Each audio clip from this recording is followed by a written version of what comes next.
Welcome to part 5 of my review of Tasha's Cauldron of Everything. So far, we are going down the line of the new subclass options introduced. We have already gone over the Artificer, the Bard, the Cleric, and the Barbarian. In today's episode, we're going to be covering all of the new options for the Druid. So without any further delay, let's just jump right into it. Really quick though, only a small percentage of you guys are subscribed. If you could subscribe, that'd be really great. Thanks. You can always change your mind later. Okay, let's talk about Druid. So here we have Druid, and to begin, before we go into any of these subclasses, we are going to talk about the new optional class features introduced in Tasha's Cauldron of Everything. So to begin, there are new spells added to the Druid spell list. You have Protection from Good and Evil, Augury, Continual Flame, Enlarge Reduce, Summon Beast, Aura of Vitality, Elemental Weapon, Revivify, Summon Fae, Divination, Fire Shield, Summon Elemental, Cone of Cold, Flesh to Stone, Symbol, and Incendiary Cloud. Those are your new options available to you. Next up at level 2, we have Wild Companion at 2nd level. You gain the ability to summon a spirit that assumes an animal form. As an action, you can expend a use of your wild shape to cast the Find Familiar spell without material components. When you cast a spell in this way, the familiar is a fae instead of a beast, and the familiar disappears after a number of hours equal to half of your druid level. So at base, you'll be having this ability for 1 hour.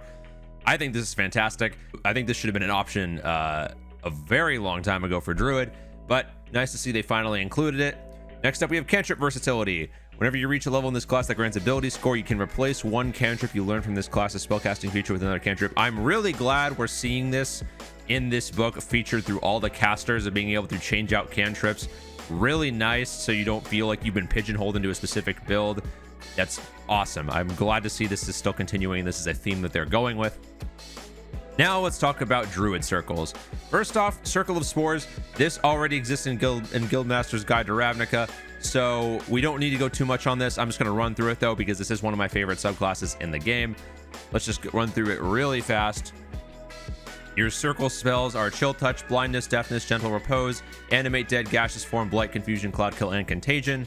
Your Halo of Spores, you are surrounded by invisible necrotic spores that are harmless until you unleash them on a creature nearby. When a creature you can see moves into a space within 10 feet of you or starts its turn there, you can use your reaction to deal 1d4 necrotic damage to that creature unless it succeeds a con saving throw against your spell save DC. Necrotic damage increases to 1d6 at 6th, to 1d8 at 10th, and 1d10 at 14th. Symbiotic Entity at 2nd level, you gain the ability to channel magic into your spores. As an action, you can expend a use of your wild shape to awaken those spores. Rather than transforming into a beast form, you gain 4 temporary hit points for each level you have in this class. While this feature is active, you gain the following benefits. When you deal your Halo of Spores damage, roll the damage die a second time and add it to the total. Your melee weapon attack deals an extra 1d6 damage to any target they hit. These benefits last for 10 minutes until you lose all temporary hit points or until you use wild shape again. Fungal Infestation at 6th level. Your spores gain the ability to infest a corpse and animate it. If a beast or humanoid that is small or medium dies within 10 feet of you, you can use your reaction to animate it, causing it to stand up immediately with 1 hit point. The creature uses the zombie stat block, remains for animate for 1 hour, after which time it collapses and dies. Only 1 hit point. In combat, the zombie's turn comes immediately after yours. It obeys your mental commands, and the only action it can take is the attack action, making 1 melee attack. I find this really funny. You have this creature that's considered like a pet for druids that can attack without you having to use an action, but everybody else, they're not allowed. You can then use the feature note, this time equal to your wisdom modifier, and get them all back when you get a long rest. Spreading Spores. You gain the ability to seed an area with deadly spores. As a bonus action, while your symbiotic entity feature is active, you can hurl spores up to 30 feet away, or they swirl in a 10-foot cube for 1 minute. The spores disappear early. If you use the feature again, you dismiss them, or if your symbiotic entity feature is no longer active. When a creature moves into the cube or starts its turn, the creature that takes your Halo of Spores damage, unless the creature succeeds in a con save against your spell save DC, a creature can take this damage no more than once per turn. So just an area of damage you just put down somewhere. While the cube of spores persists, you cannot use your Halo of Spores reaction. 14th level, Fungal Body. The fungal spores in your body alter you. You cannot be blinded, deafened, frightened, poisoned, and any critical hit counts as a normal hit unless you're incapacitated. This is fantastic, by the way. This is one of the reasons why I love this class, or this subclass, and one of my main characters that I made was a Circle of Spores Druid. Let's talk about what is new with Druid, starting off with Circle of Stars. Let's begin at 2nd level. You get the star map. You've created a star chart as part of your heavenly studies. It is a tiny object and can serve as a spellcasting focus. You determine it by rolling on the star map table down here. While holding the map, you know the guidance cantrip. You have Guiding Bolt prepared. Again, best first level spell in the game. So, pretty nice. It counts as a druid spell for you and does not count against the number of spells you can have prepared. You can cast Guiding Bolt without expending a spell slot. You can do so a number of times equal to your proficiency bonus, and you gain all uses when you finish a long rest. If you lose the map, you can perform a 1-hour ceremony to magically create a replacement. This ceremony can be performed during a short or long rest, and it destroys the previous map. Next up, we have Starry Form. As a bonus action, you can expend a use of your wild shape feature to take on a starry form rather than transforming into a beast. While in Starry Form, you retain your game statistics. Your body becomes a luminous. Your joints glimmer like stars, and glowing lines connect them as on a star chart. This form sheds a bright light in a 10-foot radius and dim light for additional 10 feet. The form lasts for 10 minutes and ends early if you dismiss it, incapacitated, or die, or use the feature again.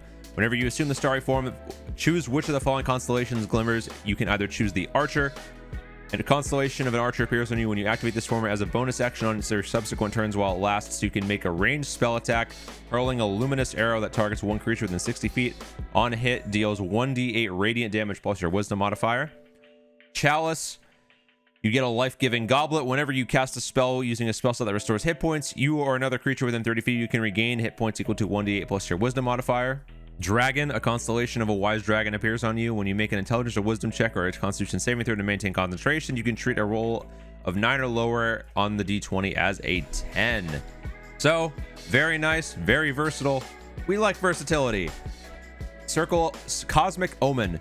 Whenever you finish a long rest, you can consult the star map for your omens. When you do so, roll a die. Until you finish your next long rest, you gain access to a special reaction based on whether you rolled an odd or even number on the die. Wheel, even. Whenever a creature you can see within 30 feet of you is about to make an attack roll, saving throw, or an ability check, you can use your reaction to roll a d6 and add that number rolled. Or Woe. Whenever a creature you can see within 30 feet of you is about to make an attack roll, saving throw, or an ability check, you can roll a d6 and subtract it. So, very nice. You can use this as a reaction a number of times equal to your proficiency bonus, and you regain all uses when you finish a long rest. So do note here that you basically have to choose. It's basically only a one and done. So if you roll Woe until for the next entire day, every reaction you take is going to be Woe or Wheel. So unfortunately, you pretty much can't choose. But hey, Twinkling Constellations, 10th level. The constellations of your starry form improve. The 1d8 of the Archer and the Chalice becomes 2d8. And while the Dragon is active, you have a flying speed of 20 feet and can hover. Very nice. Moreover, at the start of each of your turns while in your starry form, you can change which constellation glimmers on your body. Note, this takes no action to do so. So you can situate yourself for any different encounter. Full of Stars, 14th level. While in your starry form, you become partially incorporeal, giving you resistance to bludgeoning, piercing, and slashing damage. So a very strong showing from the Circle of Stars Druid. Let's take a look at the other option we have for Druid that is new, the Circle of Wildfire.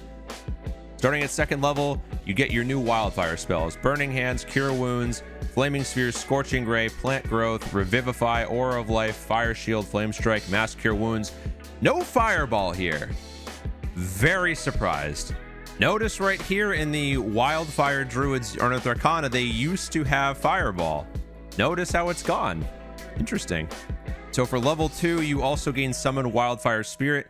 You can summon the Primal Spirit bound to your soul. As an action, you can expend one use of your Wild Shape feature to summon your Wildfire Spirit rather than assuming beast form. The spirit appears in an unoccupied space of your choice that you can see within 30 feet of you. Each creature within 10 feet of the spirit must succeed on a dex save.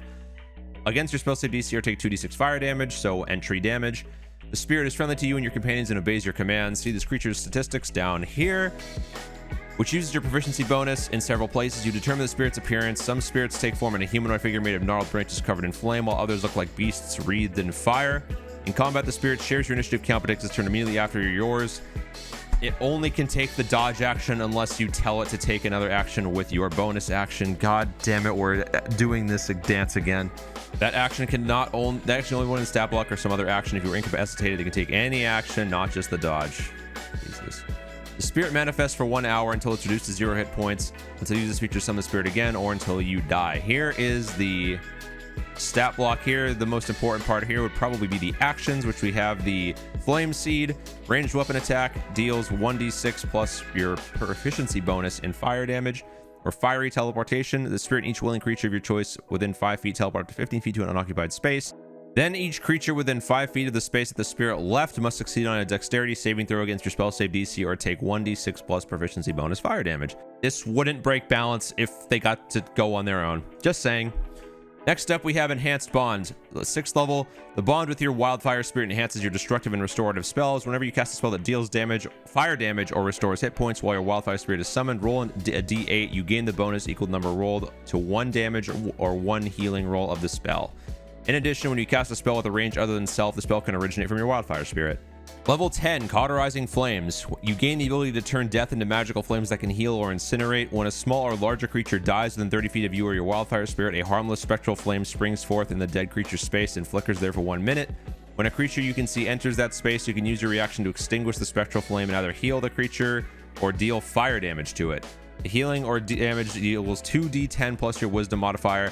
You can use this reaction number of times equal to your proficiency bonus. Get them all back on a long rest. So a lot of duality here with healing or fire damage. I'm really enjoying this theme so far. Finally, we have Blazing Revival. 14th level, the bond with your Wildfire Spirit can save you from death. If the spirit is within 120 feet of you when you are reduced to 0 hit points and thereby fall unconscious, you can cause the spirit to drop to 0 hit points. You then regain half your hit points and immediately rise to your feet.